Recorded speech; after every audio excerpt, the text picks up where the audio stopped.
élevé au-dessus de toutes choses. Nous te bénissons parce que tes voix ne sont pas nos voix. Nous te bénissons parce que toi tu es Dieu et ta parole dit que Dieu soit tenu pour vrai et que l'homme soit tenu pour menteur. Merci Seigneur notre Dieu parce que ce matin encore, tu viens nous démontrer à travers ta parole que la vérité elle sort de ta bouche et que si nous nous orientons selon ta parole, Seigneur Dieu, elle ne retournera certainement pas à toi sans avoir accompli avec efficacité ce pourquoi elle est venue. Utilise-nous comme un canal de bénédiction ce matin et que ta semence, la semence de ta parole, soit posée, le dépôt de ta parole, Seigneur, soit dans le fond du cœur de tout un chacun, au nom de Jésus. Et que quelqu'un dise Amen, en acclamant le Seigneur et en saluant son Père. Alléluia. Est-ce que je peux avoir un peu plus d'acclamation pour le Seigneur? Est-ce que tu peux donner un peu plus d'acclamation pour le Seigneur? Aïe, aïe, aïe, aïe.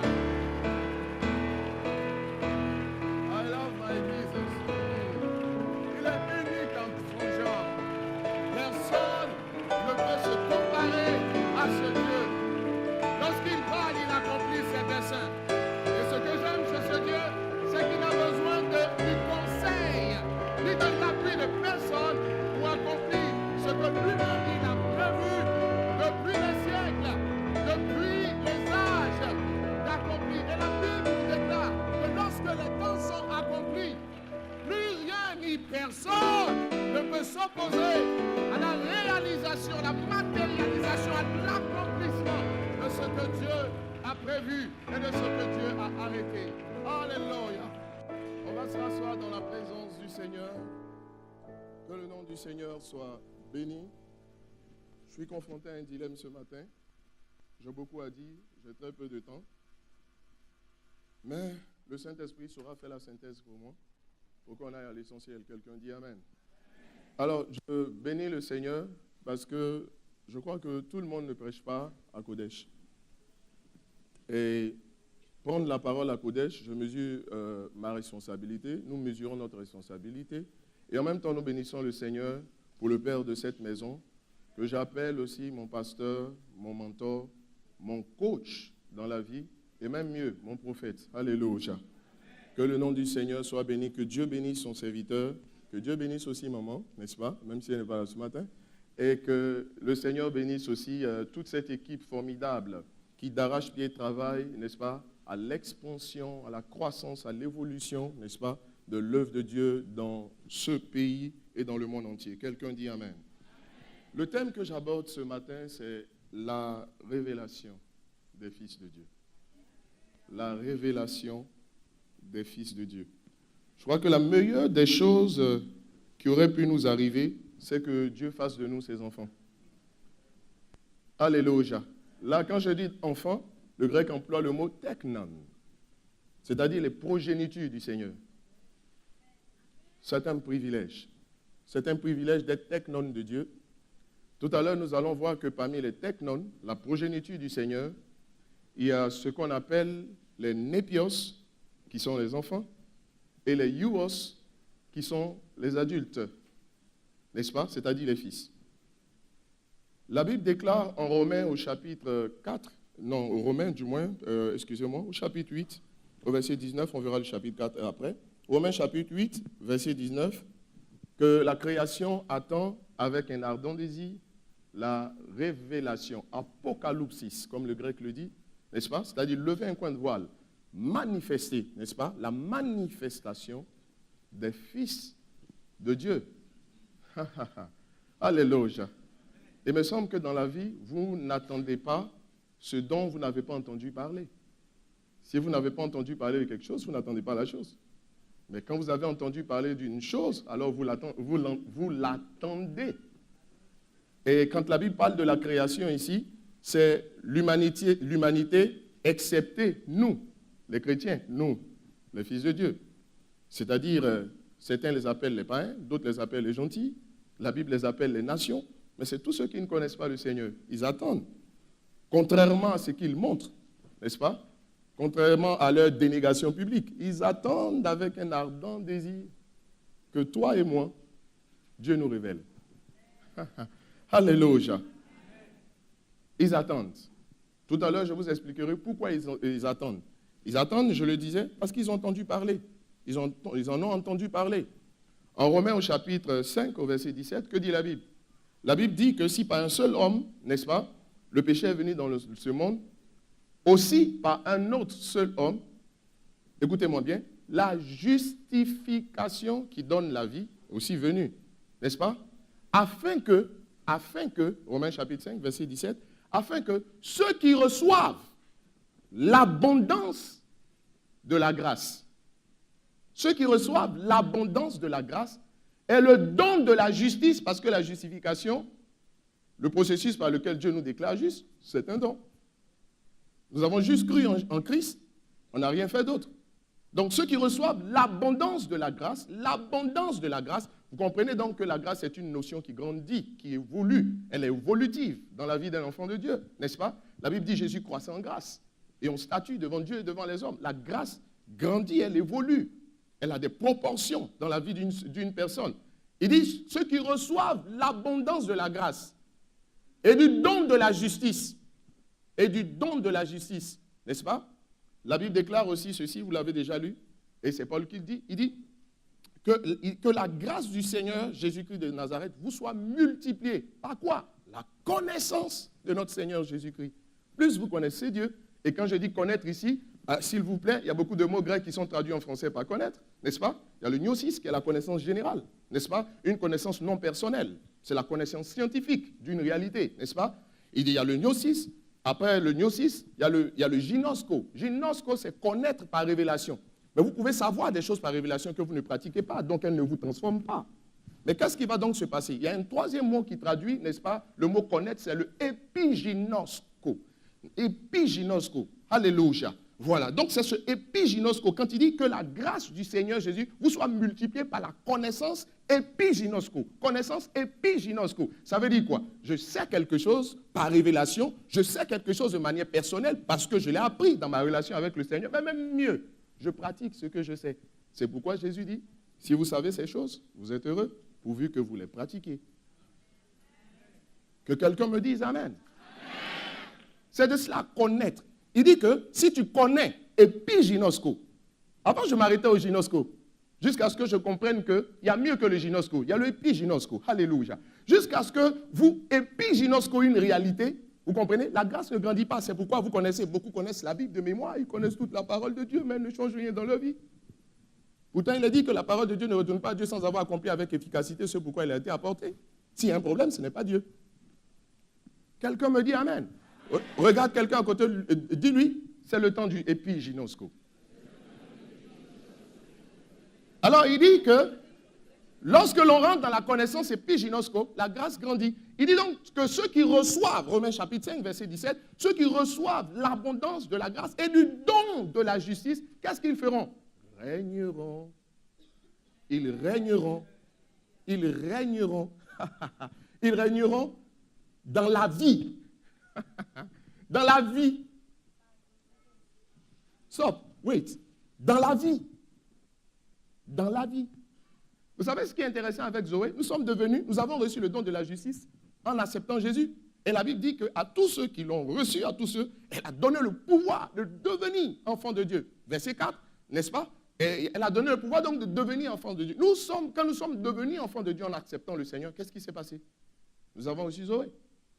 Et c'est parce que Zoé, la vie, mais parce que même aussi en ce qui concerne la vie, il y a tellement de mots grecs qui traduisent le mot vie. N'est-ce pas? Il y a le psuké. Le psuké, c'est la vie naturelle. Cette vie naturelle, qu'est-ce qu'elle change dans une personne? C'est ce que nous étions avant de nous convertir. Il y a la vie bios. De là vient biologie, n'est-ce pas? Ah, tout ce qui est bios, c'est quoi ici? Dans le grec, c'est le comportement, n'est-ce pas? Le comportement. Sinon, excusez-moi, c'est la manière de vivre. L'Église insiste trop sur le bios. C'est bien, c'est bien. Il y a un autre mot encore, le anastrophie. C'est quoi le anastrophie en grec? Parlons de la vie. Le anastrophie, c'est un comportement. Vous comprenez? Il y a une manière de vivre. Quand on parle de manière de vivre, c'est la façon de voir les choses. Alléluia. Le Zoé, qui est la vie de Dieu, le type de vie qui est dans le Seigneur ne va pas sans le bios. Il faut voir les choses comme Dieu. Il faut penser comme Dieu. Et si nous faisons lire ce passage, c'est parce qu'il faut prendre conscience de ce que Dieu dit. Aussi longtemps que l'héritier est enfant, il est différent rien de l'esclave, alors qu'il est le maître de tout. Alors, ça veut dire quoi? Si vous avez un héritage, que vous ignorez le contenu de l'héritage, vous risquez de vous faire gruger par le notaire ou par l'homme de droit qui est censé veiller à l'application du testament ou de l'héritage. Quelqu'un me dit Amen. Le changement commence par la prise de conscience de ce que Dieu dit, l'acceptation de ce que Dieu dit, et ensuite la démonstration de ce que Dieu dit. C'est là que les résultats commencent à se produire. Et il y a le anastophie, je parlais mais ici, c'est le zoé, la vie. Régneront-ils? Ramenez-moi, s'il vous plaît, le verset de Romains, chapitre 5, verset. Régneront-ils dans la vie? Ce qui est intéressant avec Zoé, certains pensent qu'ils recherchent la vie éternelle. J'ai la vie éternelle. What are you talking about? On lui demande pourquoi il dit non, je veux avoir la vie éternelle. What are you talking about? Tu parles de quoi? La Bible dit ceci, que si nous recevons Christ, nous avons la vie. Mais quand il parle de la vie éternelle, il parle de quoi? De Zoé. C'est le fait qui est acquis, c'est fini. Une bonne fois pour toutes. Mais vous savez ce qui est intéressant dans Zoé? C'est que Zoé a une dimension qui est manifestée dans le siècle présent et dans le siècle à venir. Remarquez une chose dans la parole. Tout ce que Dieu dit qui va se passer au ciel, Dieu nous donne un avant-goût sur la terre. Somebody, quelqu'un dise, j'ai failli dire que... Somebody shout, I hear. Que quelqu'un crie, I hear. Ça veut dire, je comprends. Bon, quand on vient ici, je suis obligé de me réadapter et tout, bon, c'est pas grave. Quelqu'un me dit Amen. Tout ce que Dieu dit qui va se passer au ciel, il nous en donne un avant-goût sur la terre. Relisez votre Bible avec cette mentalité. Vous verrez ce que Dieu dit de vous. Et vous verrez ce que Dieu dit que nous avons, ce que Dieu dit que nous pouvons. Et jusqu'où Dieu dit que nous pouvons aller. Quelqu'un dit Amen. Lorsque quelqu'un a Zoé, ce n'est plus un homme normal. Nous ne sommes pas des êtres humains qui essayons de marcher de manière spirituelle. Mais nous sommes des êtres spirituels qui ont une expérience humaine. Mais nous vivons dans cette expérience humaine avec la certitude et la manifestation immédiate, dès maintenant, de ce que Dieu dit plus tard. Alléluia. Est-ce que quelqu'un est avec moi ici? Ok. Régneront-ils dans la vie par Jésus-Christ? Lui. C'est ça? Lui. En fait, la création, c'est. On a soufflé à la création que les fils de Dieu doivent régner. Ils savent. Ils savent que nous sommes d'en haut et ils sont d'en bas. Ils savent. Pourquoi est-ce que quand quelqu'un a envie de se ranger, il cherche à venir en Christ? Ça veut dire qu'il y a une vie supérieure. Alléluia. Il y a une vie supérieure. Et je refuse de vivre en dessous des standards de Dieu à partir du moment où Dieu dit j'ai une vie supérieure. Ça n'aurait pas de sens de savoir que j'ai une vie supérieure. Si je ne peux pas l'expérimenter. Et puis ginosco. Alléluia. Si je ne peux pas l'expérimenter.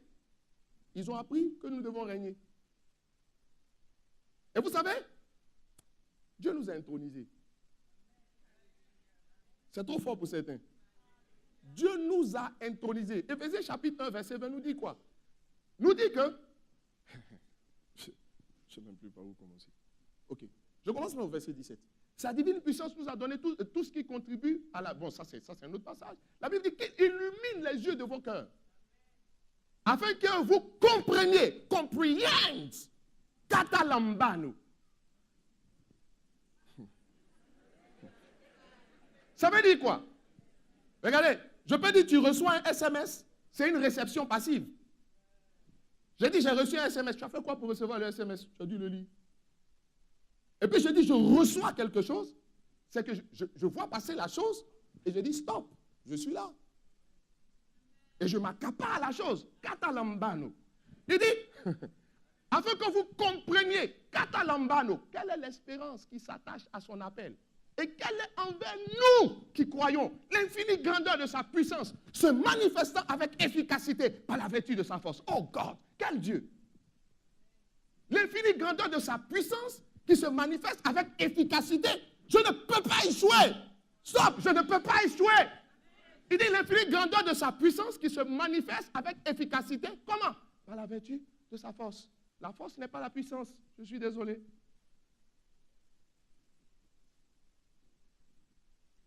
Dans l'imaginaire de certaines personnes, la force, c'est la puissance. Non. La force, c'est le miracle working ability.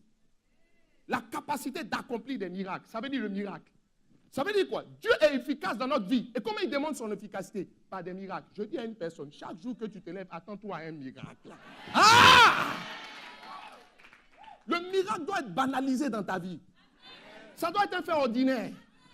Aujourd'hui, c'est un fait exceptionnel. Mais quand tu réalises que Dieu t'a intronisé, on dit quoi? En Éphésiens chapitre 1, verset 20, la Bible va dire ceci, que en ressuscitant Jésus-Christ de Nazareth, de la mort, qu'est-ce que Dieu? Dieu l'a fait asseoir.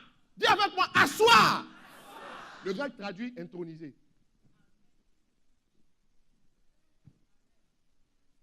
Il a intronisé à sa droite. Pourquoi la Bible dit nous sommes des rois? Qui on intronise? C'est le roi. Dis à quelqu'un, je suis assis sur mon trône. Mais vous savez le problème de plusieurs? Ils pensent que c'est le trône qui fait le roi. Oh, non. C'est le roi qui fait le trône. Certains pensent que c'est le palais qui fait le roi. Dis à ton voisin, My goodness. My goodness. Ce n'est pas le palais qui fait le roi, c'est le roi qui fait le palais. Ça veut dire que même si tu habites dans le coin que je ne vais pas citer, pour ne pas faire de frustré, ce n'est pas parce que tu habites là-bas que tu n'es pas intronisé. Non, tu es un roi. Le diable va te dire ceci, tu es un roi et puis tu habites dans le quartier dont je ne cite pas le nom. Il faut que tu le regardes et que tu lui dises, ce n'est pas l'expérience, ce n'est pas là où le roi habite, ce n'est pas le palais qui fait le roi, mais c'est le roi qui fait le palais. À partir du moment où le président de la République décide d'aller établir ses quartiers chez moi à la maison, chez moi devient la présidence. Et je dis à quelqu'un, tu habites à la présidence, là où tu habites. Tu habites dans ton palais. Là où tu es, tu habites dans ton palais, tu es roi. Écoutez, ce n'est même pas la voiture qui fait le roi. Il me semble dans un pays voisin ici, il y a de cela quelques années, lors d'une révolution, tous les ministres et le président étaient en R4.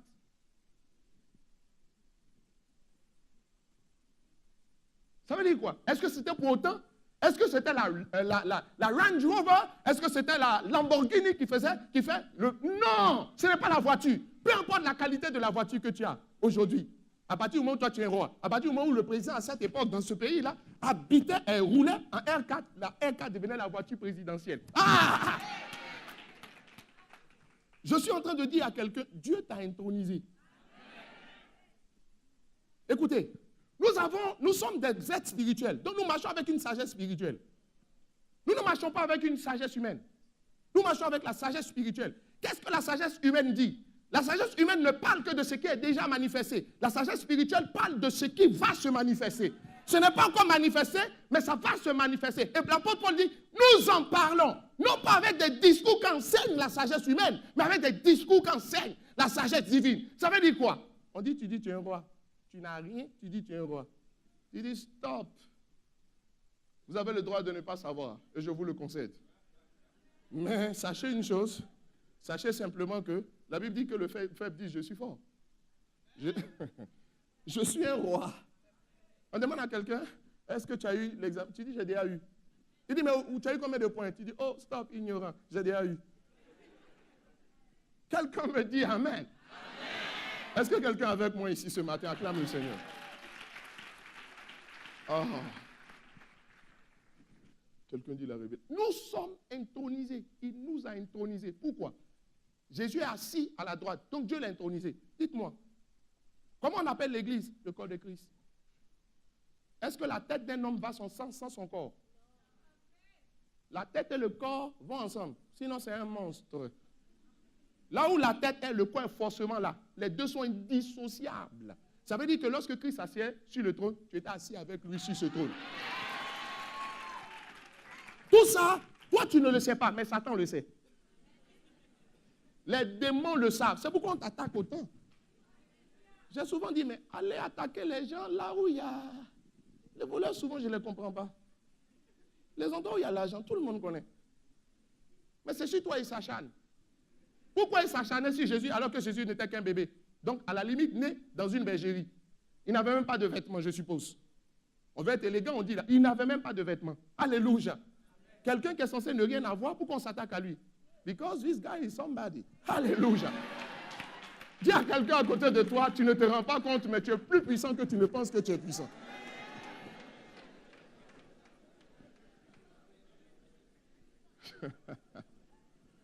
Aïe, aïe, aïe, aïe, aïe. Alléluia. Alléluia. Je veux dire à quelqu'un que tu es béni. Je dis que tu es béni. Quand je dis que tu es béni, le mot béni signifie littéralement, spirituellement comblé. Vous avez lu en Éphésiens chapitre 1, verset 3 que la Bible dit ceci, que Dieu nous a bénis de toutes sortes de bénédictions spirituelles. Dis avec moi, où sont donc les bénédictions matérielles? Dis avec moi, où sont donc les bénédictions matérielles? Stop. L'inférieur est toujours compris dans le supérieur. Ah! L'inférieur est toujours compris dans le supérieur. 9 est inclus dans 10. Donc quand je parle de 10, je parle de manière sous-jacente, n'est-ce pas? De 9 aussi. Dis à quelqu'un, tu es béni. Non, non, tu ne dis pas. Dis-le comment tu es béni. You are blessed. Dis-le, you are blessed. Tu es béni. Je n'ai pas dit de le blesser. Tu es béni. Tu ne peux pas échouer. Ça, c'est trop fort dans mon esprit. Tu ne peux pas échouer. Jusqu'à ce qu'on finisse ce matin, tu vas comprendre ce qu'on dit. Vous savez, ce que vous savez, si ce n'est pas fondé sur la parole de Dieu, it will vanish. Ça va disparaître dès qu'une situation apparaît. Ça va une chose, c'est bien. Mais fonder ce qu'on sait sur la parole, c'est encore mieux. Quelqu'un me dit Amen. Dis à quelqu'un, tu es béni. Alléluia. Tu es béni. Mais c'est pour ça que Christ est venu. Il est venu pourquoi? C'est pour ça que Christ est venu. Il est venu pour que les brebis aient la vie. Ah Zoé. Ah Zoé. Quelqu'un me dit Amen. Dis encore à quelqu'un, tu es béni. Dis-lui, malgré ce que tu vis, tu es béni.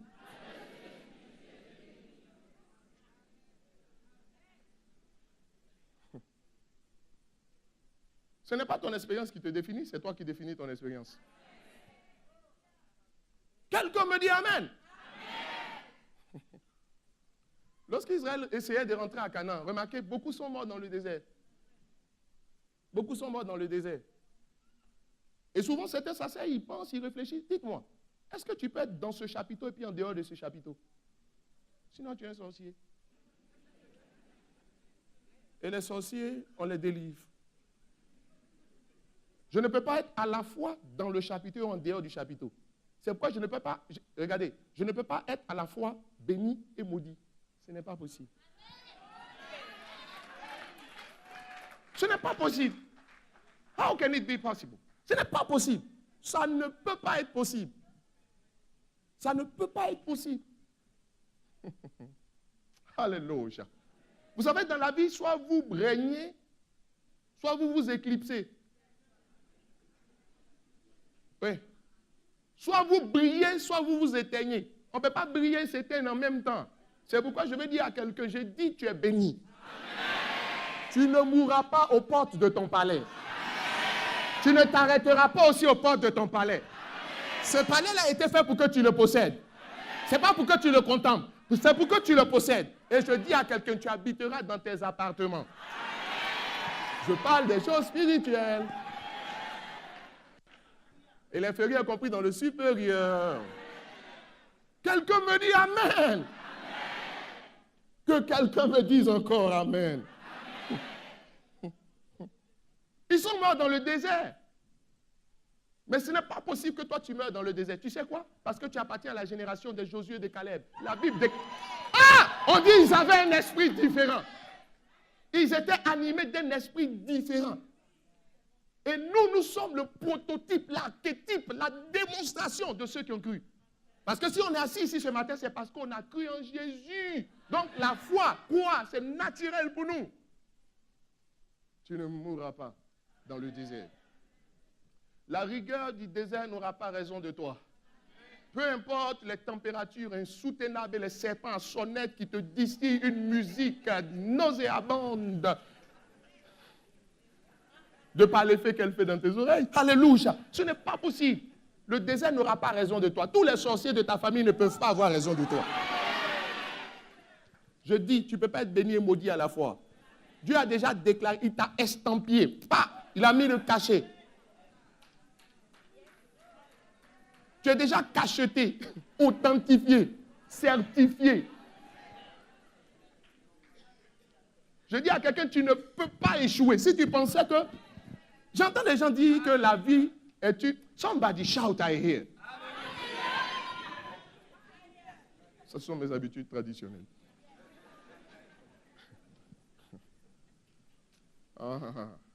Tu ne peux pas échouer. Il y a des gens qui disent que la vie est une affaire de haut et de bas. What are you talking about? Ne prenez pas l'expérience pour la parole. Vous avez lu dans la Bible que la Bible dit que soyez parfaits, comme votre Père Céleste est parfait. Vous l'avez déjà lu. J'entends des gens qui disent tendre vers la perfection. If you don't know, ask. Quand il parle de parfait ici, c'est la maturité. Le mot grec traduit en français par parfait signifie mature. Arriver à son stade optimum ou optimal de développement. C'est pourquoi il est en train de dire à ceux qui sont enfants, népios, devenez matures, youos. Il dit aux enfants spirituels, devenez fils de Dieu. Voilà. Pourquoi? Parce que Dieu ne révèle que les fils. On a lu le passage de base. Romains chapitre 8, c'était quoi? Romains chapitre 8, la création attend avec un ardent désir. La révélation de qui? Des enfants, des népios de Dieu? Non. Tu sais pourquoi les démons te maltraitent, te chicotent? Tu dors, tu fais des songes, on te poursuit. Où tu as vu ça? Où tu as vu ça? On ne peut pas me poursuivre. C'est moi qui poursuis les gens dans le songe. On te poursuit, il vient dire, pasteur, je songe, on me poursuit, on me poursuit. J'ai dit, mais comment ça poursuivre les gens aussi? Un dominant, celui qui doit dominer, qui se fait dominer. J'ai dit dans la vie, ou bien vous dominez, ou bien vous subissez. Certains ont décidé de se mettre dans la catégorie de ceux qui subissent. Ça fait mal au cœur du Seigneur. Il parle de haut et de bas. Quel haut et quel bas? Dites-moi, le modèle, Christ, a-t-il eu des hauts et des bas? Donc, à qui vous vous identifiez? À Christ ou bien aux gens?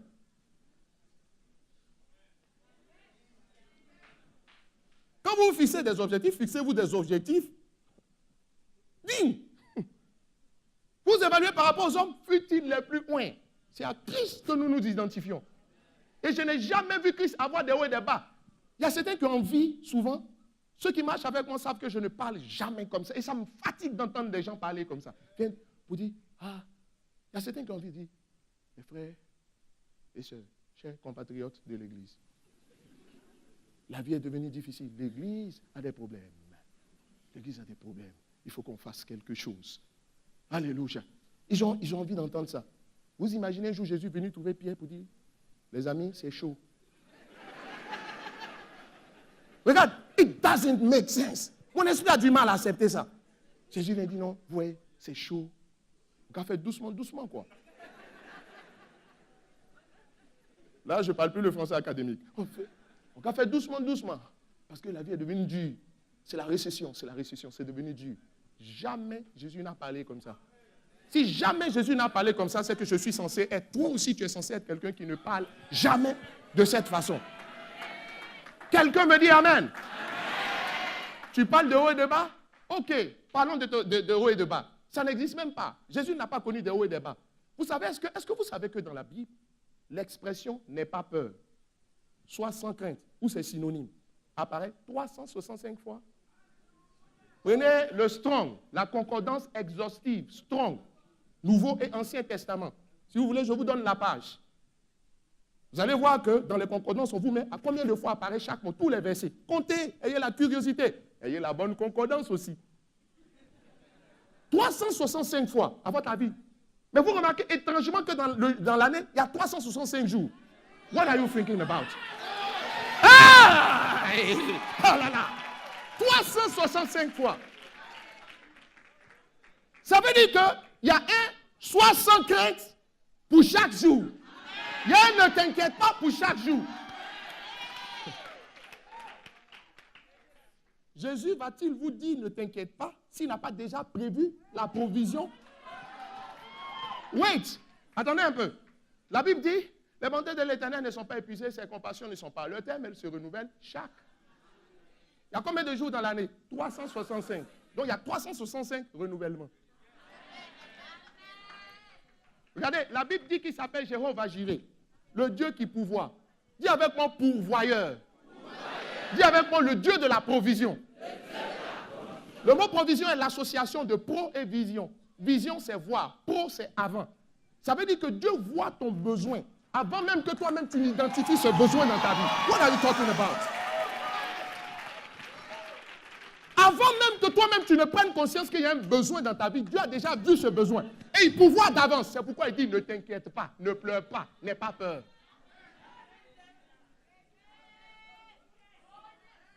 Vous avez lu aussi dans la Bible qu'il est dit que donne-nous aujourd'hui notre pain quotidien.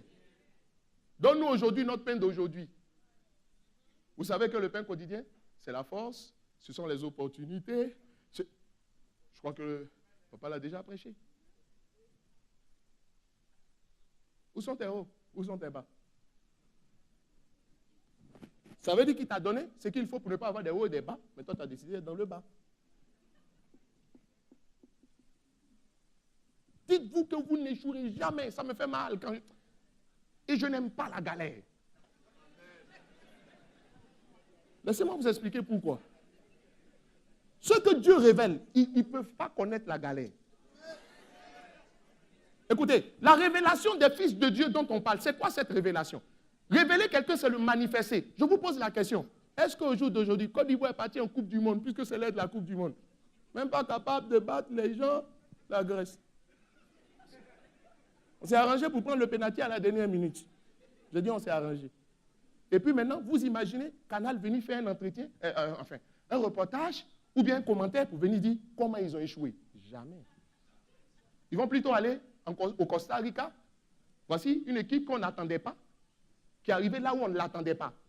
Ça c'est un fait insolite. On ne parle que de ce qui sort de l'ordinaire. Quand la Bible dit que Dieu va nous révéler, ça veut dire que par ricochet, qu'on ne peut pas être ordinaire. Parce que si on est ordinaire, comment voulez-vous qu'on révèle ce qui est ordinaire? Ça veut dire que Dieu a pris toutes les dispositions pour que tout ce qu'il faut, pour que toi tu ne sois pas ordinaire. Que ce soit en toi. Aussi simple que ça. Tu n'es pas ordinaire. Dis à quelqu'un, dis à 6 personnes, 6, autour de toi, tu n'es pas ordinaire.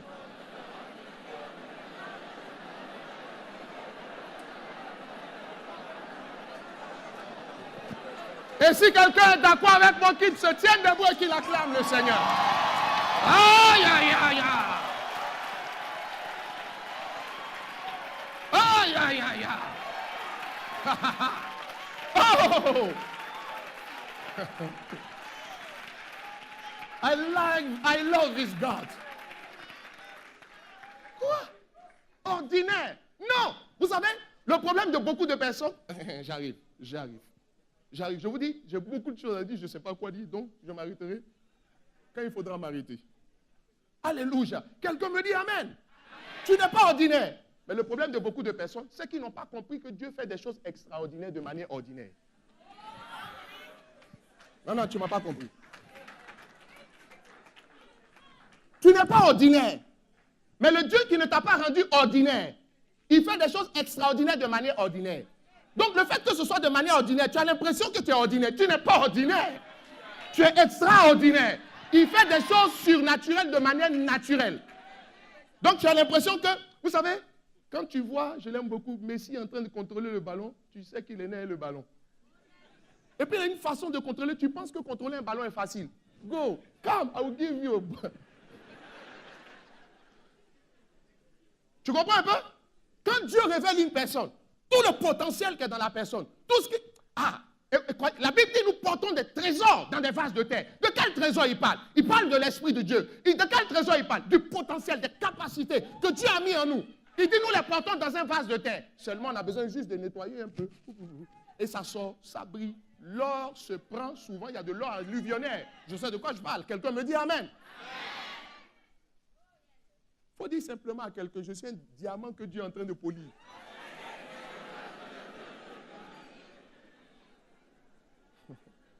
Est-ce qu'il y a quelqu'un qui aime la parole du Seigneur ce matin? Avec ça, tu vas échouer? Never and ever.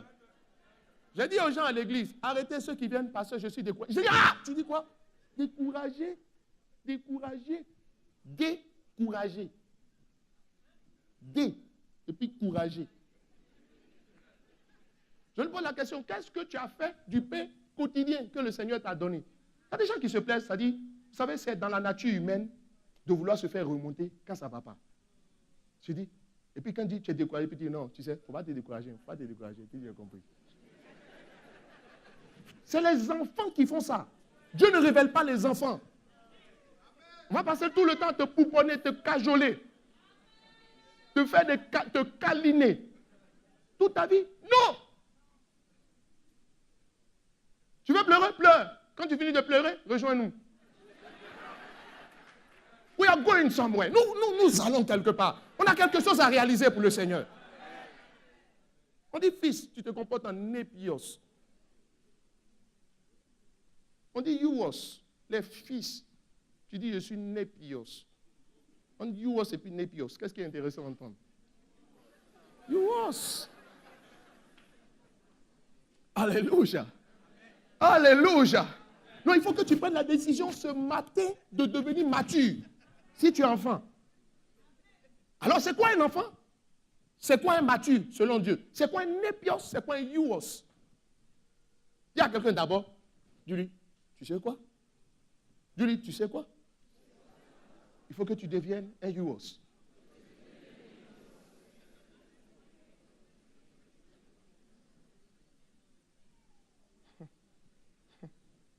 Vous savez le problème? Aussi longtemps que l'héritier enfant ne diffère en rien d'un esclave. Ce n'est pas parce que tu es népios que l'héritage n'est plus à toi. Est-ce que c'est parce que votre enfant a 5 ans que l'héritage n'est pas à lui? Si. Mais seulement il ne peut pas aller à la banque pour dire, ou bien il ne peut pas aller voir un notaire pour dire, ouvrez-moi ce testament. Je veux l'argent. Il y a d'autres qui se plaisent à dire, oh, de toute façon, népios ou bien nous tous on a héritage. Mais attention, tu ressembles à quelqu'un qui a de l'argent mais qui ne peut pas aller retirer de l'argent. Tu es dans la galère et elle te galérise.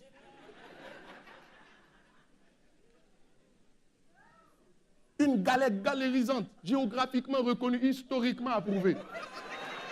Pendant que d'autres sont dans une richesse insolente, toi tu es dans une déchéance déprimante. Que quelqu'un dise Amen. Dis avec moi, pense ce qui me concerne en tout cas. Ça ne peut pas t'arriver. Vous savez, tout peut arriver à tout le monde, mais tout n'arrive pas à tout le monde. On dit on ne sait jamais. Ok, d'accord, on ne sait jamais. Mais j'ai remarqué que tout peut arriver à tout le monde, mais tout n'arrive pas à tout le monde. C'est quoi un fils?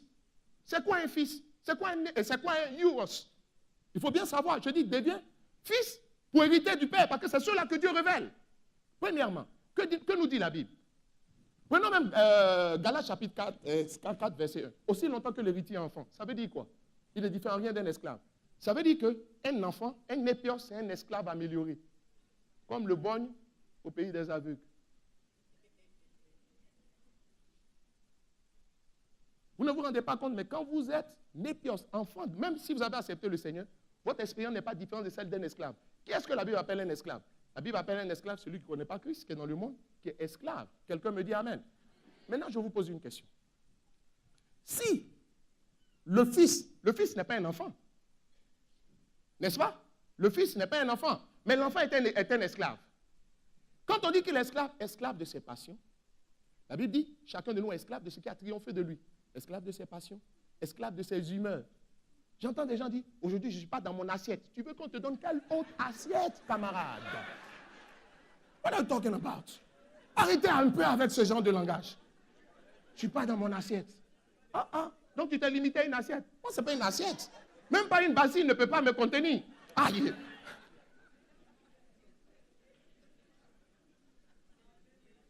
Esclave de ses humeurs.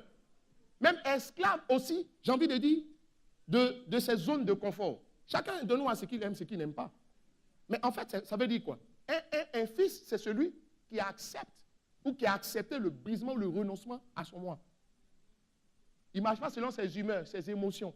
Et quoi d'autre encore? Ses sensations, ses désirs et ses passions. C'est quoi encore un fils? Un fils, la Bible dit toujours dans ce même passage, la Bible va nous dire ceci. Permettez-moi que je vous lise. Retiens que un enfant, c'est un esclave amélioré. Dis avec moi, esclave amélioré.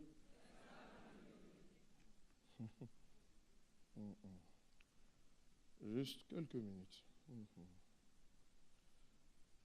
Ok. C'est bon. Jean chapitre 8, verset 35. La Bible dit, l'esclave ne demeure pas toujours dans la maison, mais le fils y demeure toujours. Un enfant, un épios, c'est un esclave amélioré. Donc ça veut dire quoi? C'est quoi la différence entre le fils et l'enfant? C'est que le fils demeure toujours dans la maison. Dis avec moi, le fils demeure toujours dans la maison.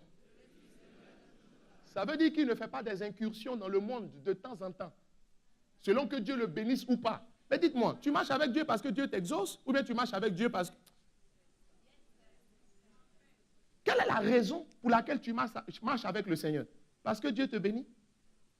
Si c'est parce que Dieu te bénit, il prendra toutes les dispositions pour ne pas te bénir. Et puis tu as fait ce que tu veux. Il dit, Seigneur, si c'est comme ça, efface mon nom du livre de vie. On n'a pas encore écrit même.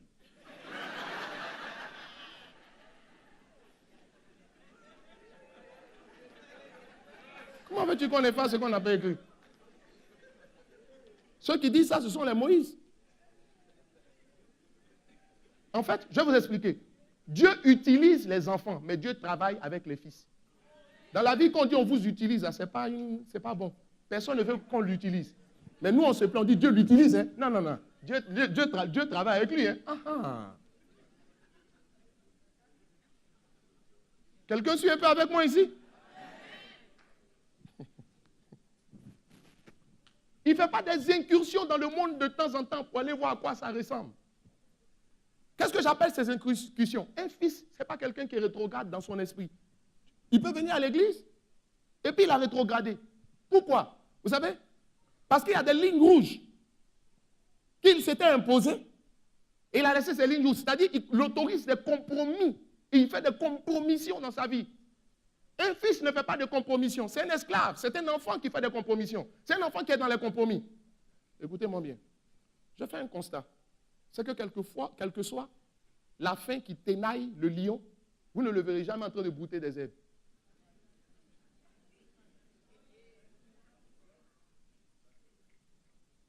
Donc tout ce que tu dis là, ce sont des excuses.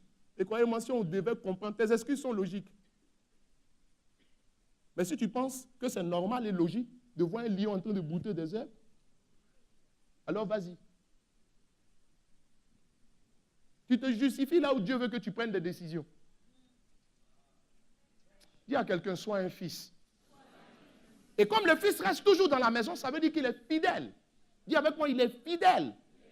Beaucoup d'hommes proclament leur bonté, dit la Bible. Mais un homme fidèle, qui le trouvera? C'est quoi cette fidélité? Écoutez-moi. Vous pouvez marcher dans les voies du Seigneur. Et puis, quand bien même que vous marchez dans les voies du Seigneur, vous passez par un long moment de difficulté. Je vais dire à quelqu'un, en fait, ces longs moments de difficulté par lesquels tu passes, ce n'est qu'un test. Si tu es fidèle, Dieu va te promouvoir. Ça veut dire quoi? Le fils, malgré les épreuves, il demeure dans le Seigneur. Il reste attaché à ses valeurs.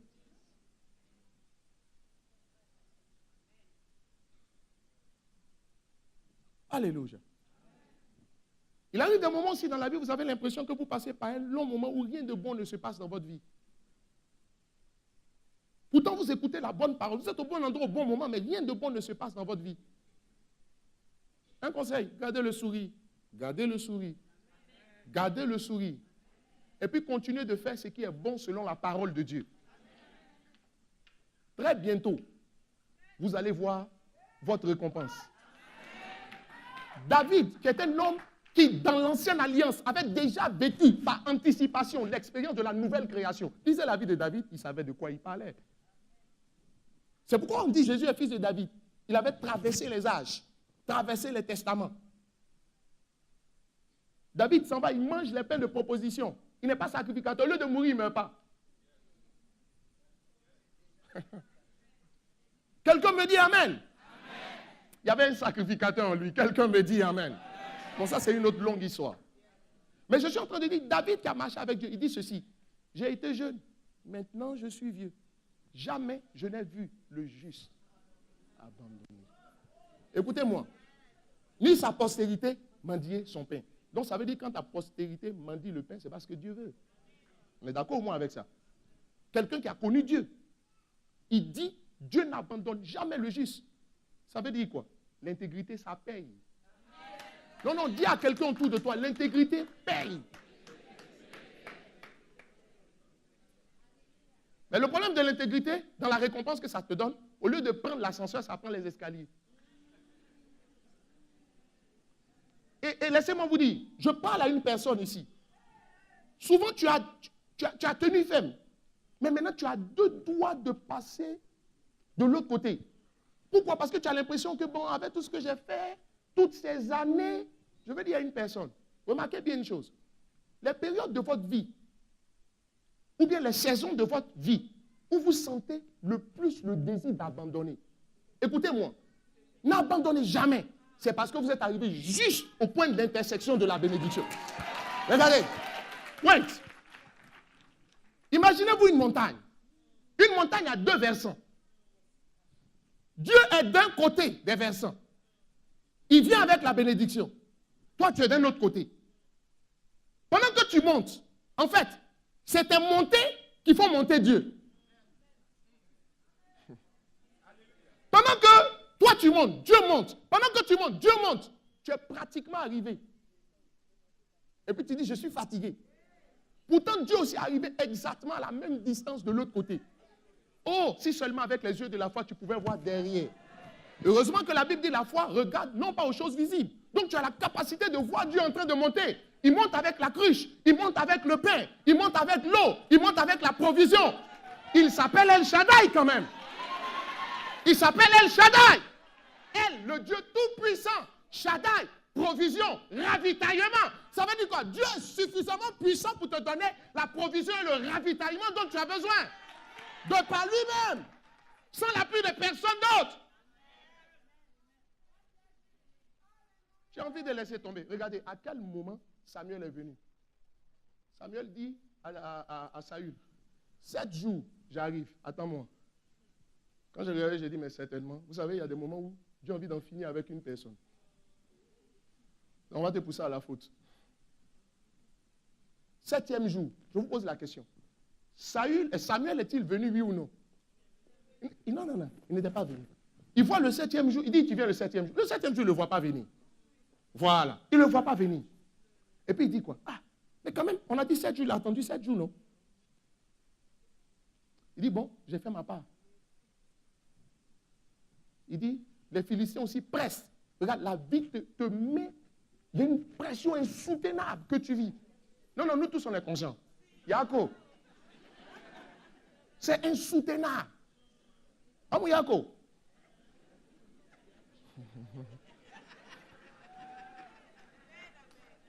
C'est insoutenable. Dieu même sait que c'est insoutenable. Mais attention, il faut être testé avant d'être récompensé.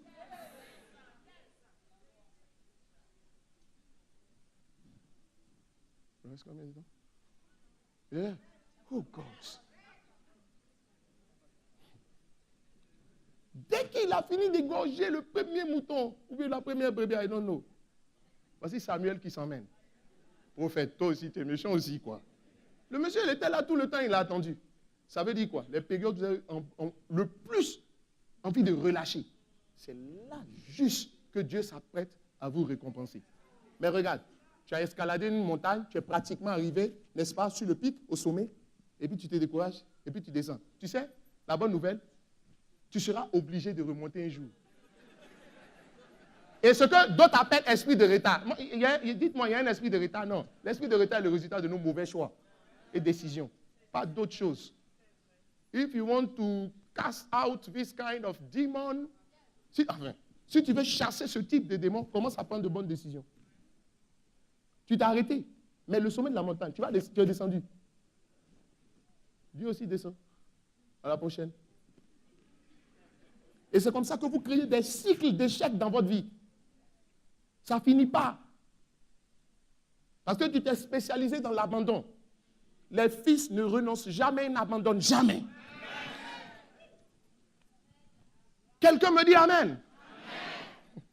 Ah, bon.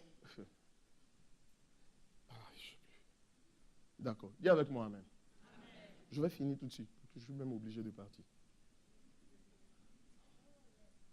Si vous êtes fils, vous passez du stade de Népios au stade de Youos, soyez sûr d'une chose. Galates chapitre 4, verset 1. Qui est-ce que Dieu révèle? Les fils. Les fils. Je vais vous dire quelque chose. Voici un passage que j'aime particulièrement dans la parole.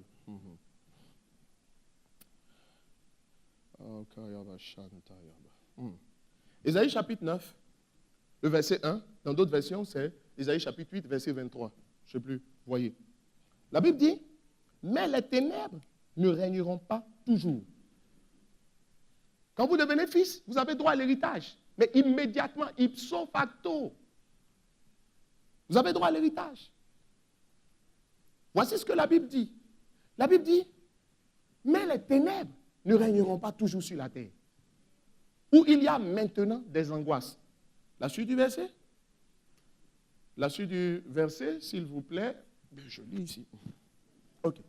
Si les temps passés ont couvert d'opprobre le pays de Zabulon et le pays de Nephtali, les temps à venir couvriront de gloire la contrée voisine de la mer, au-delà du Jourdain, les territoires des gentils. Regardez une chose. Les ténèbres ne régneront pas toujours. Ça veut dire quoi? Chaque fois qu'il y a des ténèbres, la lumière finira toujours par venir. En fait, les ténèbres et la lumière sont dans un cycle de succession.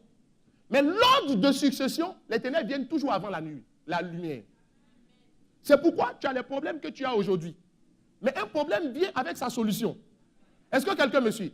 La Bible dit, il y eut un soir, il y eut un matin. Il n'y a pas eu d'abord un matin avant un soir. C'est pourquoi il y a toujours la croix avant la gloire.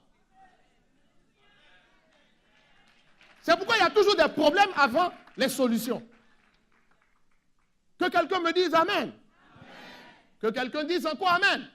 On dit les temps passés ont couvert d'opprobre, mais les temps à venir couvriront de gloire.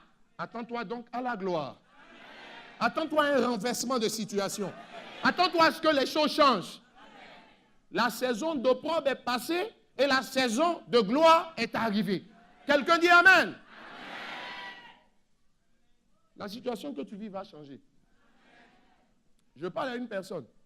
Ce problème, ce litige foncier que tu as, le Seigneur, ça va passer. Le Seigneur te donnera la victoire. Le problème est au tribunal, mais c'est toi qui vas gagner. Quelqu'un me dit Amen. Amen. Que quelqu'un dise encore Amen. Amen. Je vais lire encore un dernier verset et puis nous allons nous arrêter. Éphésiens chapitre 1, versets 5 à 6. Nous ayant prédestinés dans son amour à être des enfants d'adoption par Jésus-Christ, selon le bon plaisir de sa volonté, à la louange de la gloire de sa grâce. Ah! À la louange de la gloire, il nous a fait quoi? Prédestinés. Vous savez ce que ça signifie? Programmer. Il nous a programmés pour que, selon le bon plaisir de sa volonté, la suite du verset, à la louange de la gloire de sa grâce. Ça vous dit quelque chose, cette expression? À la louange de la gloire de sa grâce. Je vous lis encore un autre passage d'Éphésiens chapitre 1, maintenant le verset 11. Il est dit ceci, en lui, nous sommes devenus héritiers, ayant été prédestinés, suivant la résolution de celui qui opère toutes choses d'après le conseil de sa volonté. La suite du passage, afin que, pour que, dans le but que nous servions à la louange de sa gloire. D'un côté, il dit à la louange de la gloire de sa grâce, et ici, à la louange de sa gloire. Qu'est-ce que ça signifie? À la louange de la gloire de sa grâce. La raison pour laquelle Dieu t'a suscité, c'est pour que tu serves. C'est-à-dire l'utilité que tu dois avoir pour le Seigneur, il faut que tu serves à la louange de la gloire de sa grâce. Les amis, Paul dit, je suis ce que je suis par la grâce de Dieu. Donc c'est la grâce de Dieu qui nous fait. Ce passage-là signifie quoi? la main de Dieu, la grâce de Dieu à l'œuvre dans ta vie va être tellement efficace que le nom du Seigneur sera honoré. Et toute langue sera obligée de confesser que toi, ton Dieu, ton Jésus, il est Seigneur. Vous savez pourquoi? Parce que tu as accepté d'être fils. Voici ce qu'il dit. Les amis, est-ce que vous savez que chaque marque, chaque enseigne se choisit ce qu'on appelle des égéries? Aujourd'hui, quand on vous parle de Rolex, vous pensez à Roger Federer. Il y a des marques comme ça. Dès qu'on vous parle de ces marques-là, n'est-ce pas, vous pensez à une personne. Mais c'est une personne qui est compétente dans son domaine de compétence. Elle a fait ses preuves. Ce sont des personnes qui ont été triées, sélectionnées, à la suite d'un test rigoureux, qui, de par leur compétence et leur personnalité, reflètent l'image de marque que l'entreprise, l'enseigne veut se donner. Écoute-moi, ce passage est en train de dire que Dieu t'a choisi comme étant son modèle. Dieu t'a choisi comme étant son égérie. Afin que de par ton caractère, ta personnalité, ta compétence et les fruits de ta vie, cela puisse servir, n'est-ce pas, à renforcer l'image de marque du Seigneur. Écoute-moi, que tu réussisses, cela contribue à la promotion du Seigneur. Que tu réussisses, cela contribue à la promotion du Seigneur. Que tu continues à t'avancer socialement, cela contribue à la promotion du Seigneur. Pourquoi? Parce que les gens savent d'où Dieu t'a tiré. Il t'a tiré de la boue, mais il te fait asseoir à la table des rois. Mais tu as commencé ton histoire dans la boue. Mais quel est le problème? Tu es parti de trop loin, tu es parti de trop bas. Mais justement, c'est beaucoup plus intéressant. Vous savez quoi? Parce que lorsqu'une personne se retrouve là où on ne l'attendait pas, le succès et le témoignage n'est que plus retentissant. Je veux dire à une personne, peu importe de là où tu es parti, tu es l'égérie du Seigneur, tu es le modèle du Seigneur. Regarde, Dieu investira tout en toi pour que tu puisses réussir. Regardez, un modèle, une marque ne va pas aller prendre un modèle qui devient bizarre dans la vie parce que ça ne renforce pas l'image de marque de la marque. Dieu est en promotion avec toi. Non, non, non, tu ne m'as pas compris. Dieu est en promotion avec toi. Dieu est en promotion avec toi. Chaque marque s'expose. Dis avec moi, chaque marque s'expose. Chaque marque s'expose. Et écoute-moi, et elle s'expose dans un showroom. Mais le showroom dont il est question, c'est ta vie. Le modèle dont il est question, c'est ta vie. Tu es le modèle du Seigneur. Il ne peut pas te faire échouer. Parce que ton échec devient son échec. Mais ta réussite devient sa réussite. Que tu réussisses, son nom est beaucoup plus glorifié. Parce que les gens te regarderont et diront, waouh, nous savions qu'il n'avait personne. Nous savions qu'il ne venait de nulle part. S'il a pu arriver ici, alors qu'il n'avait personne, c'est que quelqu'un l'a soutenu. Laisse-moi dire à quelqu'un, tu n'es pas seul. Mon Seigneur et mon Dieu, tu n'es pas seul. Dis à quelqu'un, tu n'es pas seul. Il dit, je serai avec vous tous les jours jusqu'à la fin des temps. Tu n'es pas seul. Et si tu n'es pas seul, c'est qu'à tous les coups, quelqu'un finira par intervenir pour toi. Que Dieu nous bénisse et que sa grâce demeure sur nous.